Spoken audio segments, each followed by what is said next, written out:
In this video, we're going to talk about and discuss applications using quadratic equations. We know how to solve quadratic equations. We know how to graph quadratic equations. Now it's time to look at some problems that involve applications. The first type of application involves two types of formulas dealing with geometry.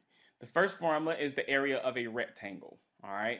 Remember, the rectangle is a figure that looks something like this. It has four right angles and the opposite sides are parallel. And remember, when we have right angles, we normally notate them with the little square in the corner. All right, we've talked about the perimeter of a rectangle before being the sum of the distance on the outside.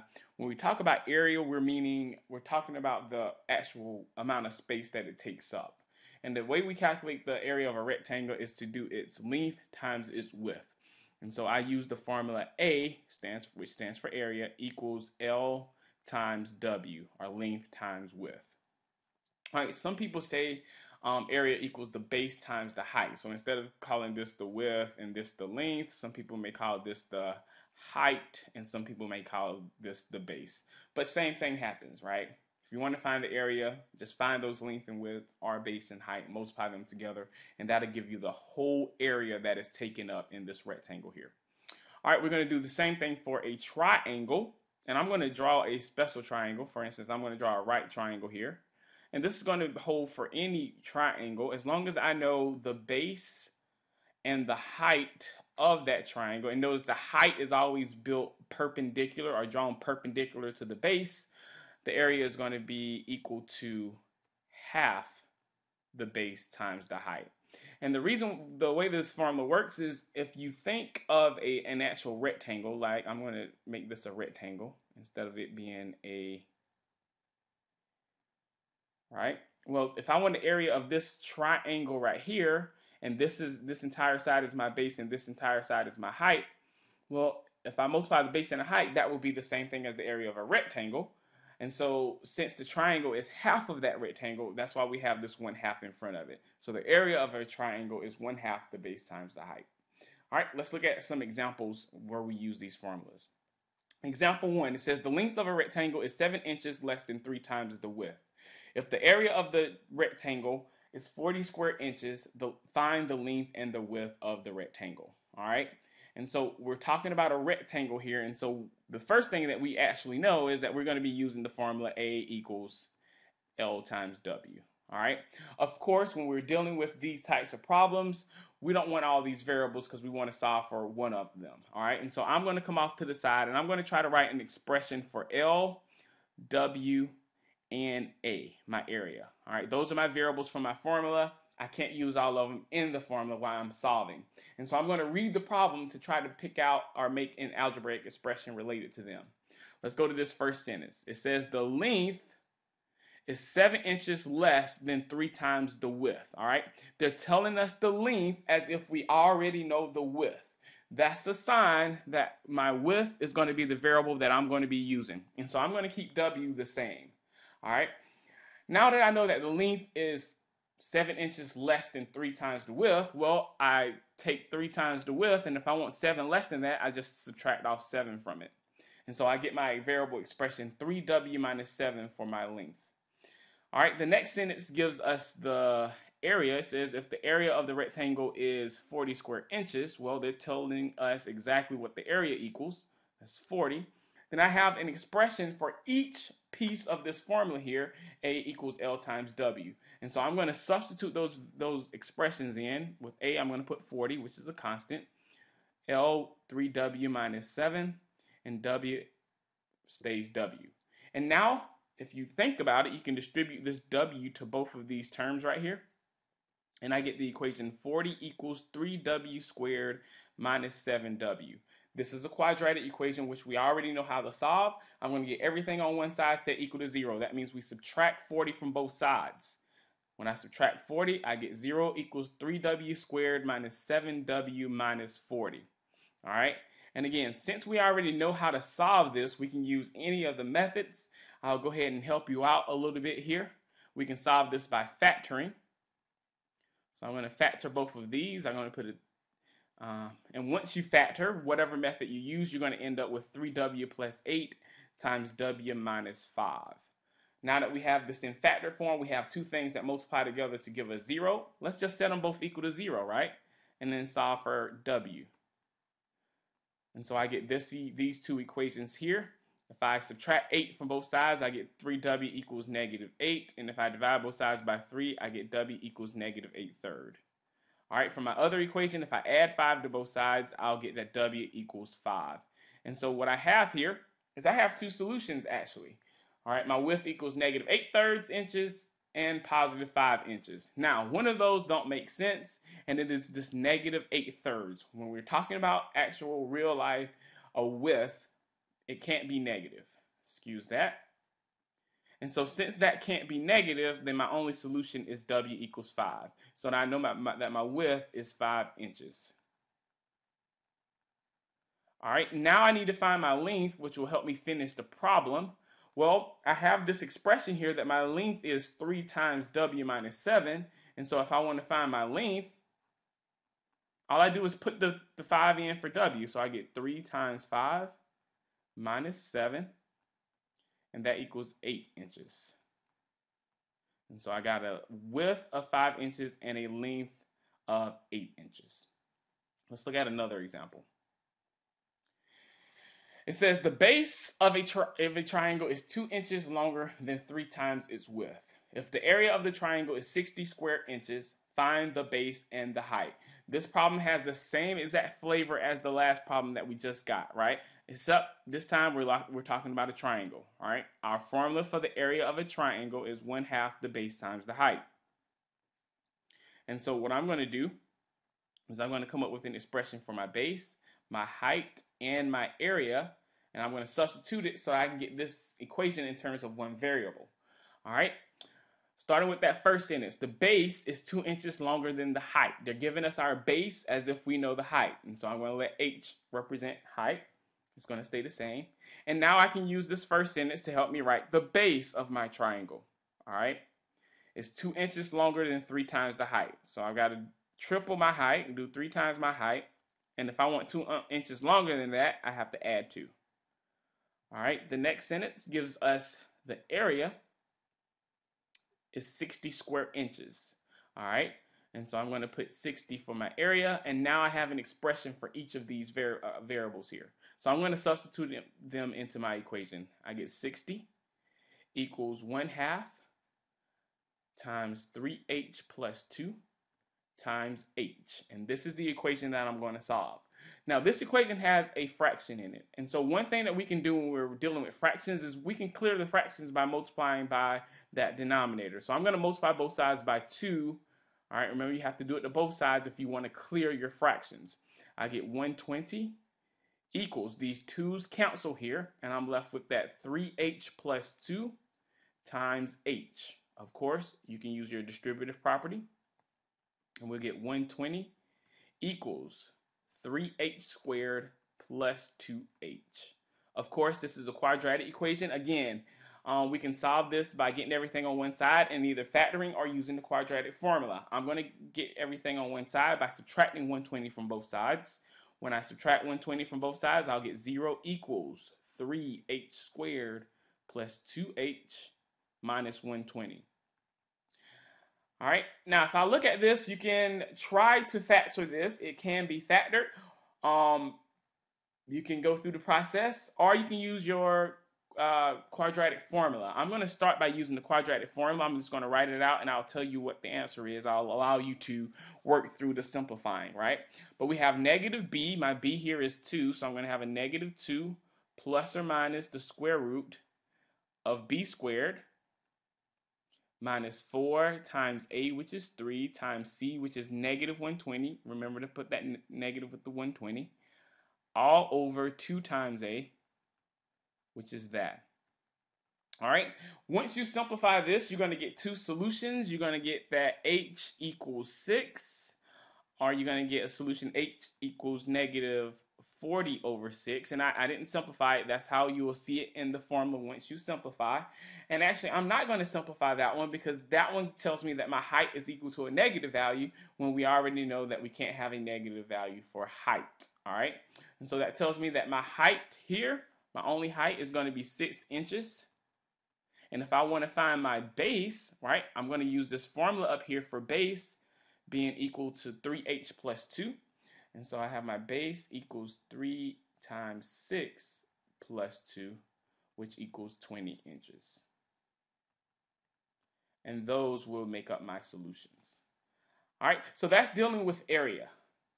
All right, the next type of problem that we want to solve deals with what we call the Pythagorean Theorem. All right, the Pythagorean Theorem says that in any right triangle, all right, so I have a picture of a triangle here. And remember, a right angle is a 90-degree angle, kind of like the corner of your notebook paper. It says in any right triangle with legs of length A and B. The legs of a right triangle are the actual sides that make the right angle. So this side right here would be considered a leg, and this side right here would be considered a leg. So my formula says legs of length A and B. So I'm going to call this side A. It has a length of A. This side B has a length B. And a hypotenuse of length C. The hypotenuse is the other side that's not the leg. And it is always across the triangle from the right angle. All right? And so this is my hypotenuse. Sorry about that.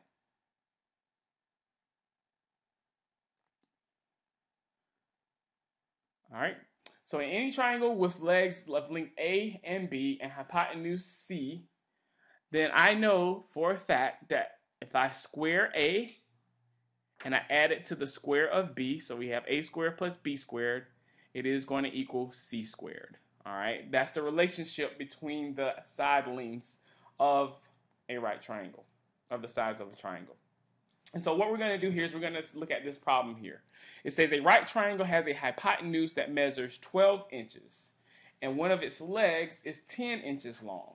It says find the length of the other leg, all right?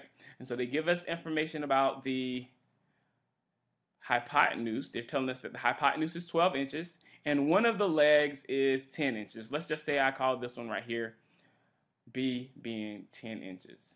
And so I want to find the length of the other leg, and I'm going to call that one A. Well, all I have to do is use my Pythagorean theorem, and I can set up the equation that A squared plus B squared, but this time B squared is 10, so I have 10 squared equals C squared, which is 12 squared. Okay? Of course, A squared is going to stay the same, meaning I'm going to have a quadratic equation here. 12 squared is 144. And I want to solve for A. Well, the method that I can do that is by extracting square roots, meaning I need to isolate this A squared here, get it on one side by itself. For me to do that, I need to subtract 100 from both sides. When I subtract 100 from both sides, I get A squared equals 44. And of course, to get rid of that squared term, I can take the square root of both sides.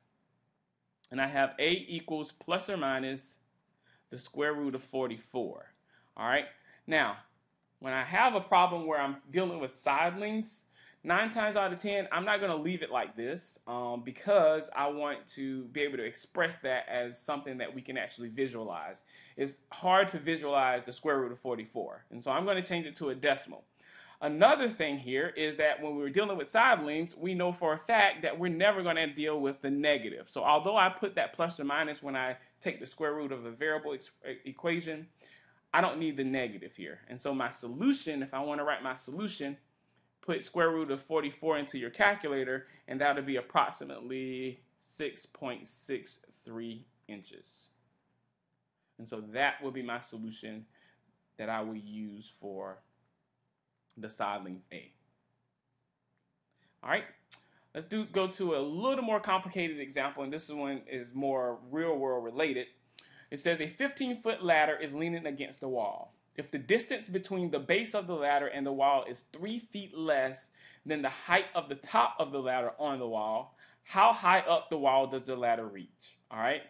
In an example like this with so many words, so much vocabulary or whatnot, what we're going to do is we're going to draw a picture here. Okay. And so I'm going to have a situation. I have a building. I don't know what type of building, but this is my building here.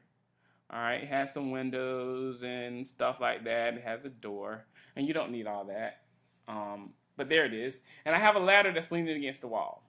And so I'm going to have my ladder be here. If you notice, there is a right triangle created from the wall and the ground. All right, and my ladder is going to be where my hypotenuse is. All right, so that's the situation that we have.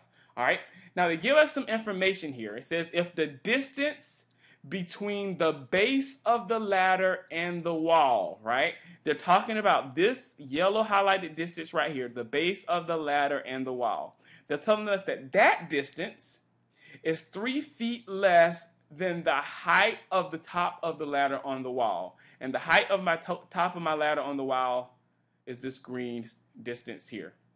They're telling me this yellow highlighted distance as if I know that green highlighted distance. So my variable is going to be that green highlighted distance. All right. I'm going to let my variable h represent the height over here. And so since this distance is 3 feet less than that, then this distance here will be h minus 3. And since I have a right triangle, one variable here, I can set up a quadratic equation by using the Pythagorean Theorem. I'll have h squared plus h minus 3 squared equals 15 squared. All right. Now, of course, if I want to simplify this to solve my quadratic equation, notice here I have to do h minus 3 times h minus 3. That'd be 225 when I square the 15. Of course, we can use our Pythagorean theorem, our FOIL method, our repeated distributive property. I'm going to go ahead and do that.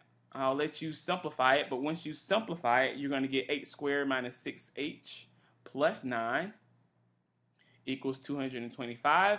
Of course, these two terms here are like terms, so we get 2h squared minus 6h plus 9 equals 225. Of course, we're going to, since this is a quadratic equation, we're going to get everything on one side set equal to 0, and we can either use factoring or the quadratic formula to help us get to our answer. So I get 2h squared minus 6h. When I subtract 225 from both sides, this is going to become a minus 216, and that equals 0.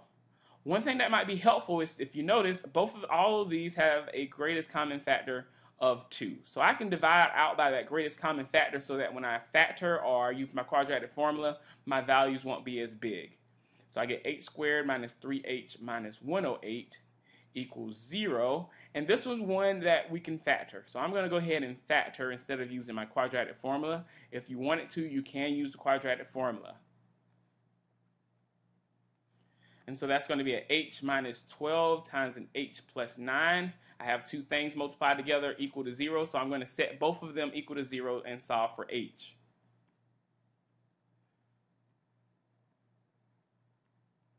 All right, if I add 12 to both sides, I get h equals 12.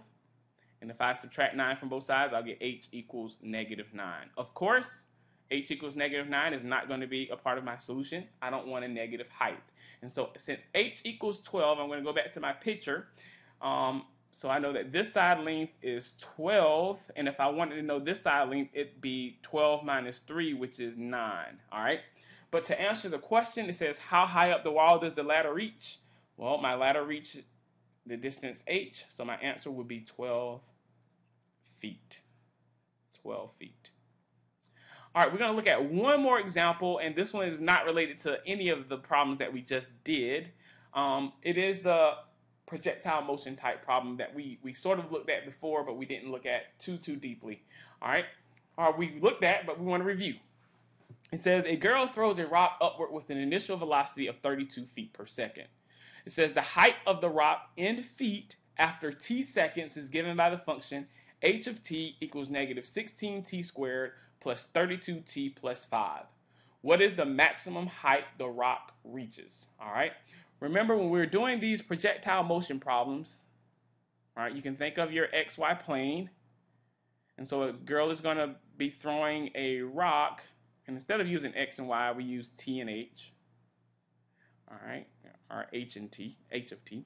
So she's going to throw the rock, and it's going to go up since it's a projectile, and it's going to come back down. And what we're trying to find is the maximum height. Well, my maximum height is going to go here. All right, that's going to be my maximum height. And if I look at my variables, t represents time, so it's like my x-coordinate of my vertex here, which is my maximum point, is the t represents the x-coordinate, but the height represents the y-coordinate. And so if I want to answer this problem, all I have to do is find the y-coordinate of the vertex. All right, and so when our quadratic function is written in this form right here, to find the y-coordinate, we first have to find the x-coordinate, which is negative b over 2a. And so I'm going to find negative b over 2a. Remember, your b is whatever is multiplied by your variable to the first power. So that would be a negative 32 over 2 times a, and my a is negative 16. Of course, that's negative 32 over negative 32, and that equals positive 1, right? And so this tells me the time. That's my t, right? That's my t, since my variable x represents t. So the x-coordinate, or the t-coordinate, is for seconds. That's how many seconds it takes for me to reach that maximum height.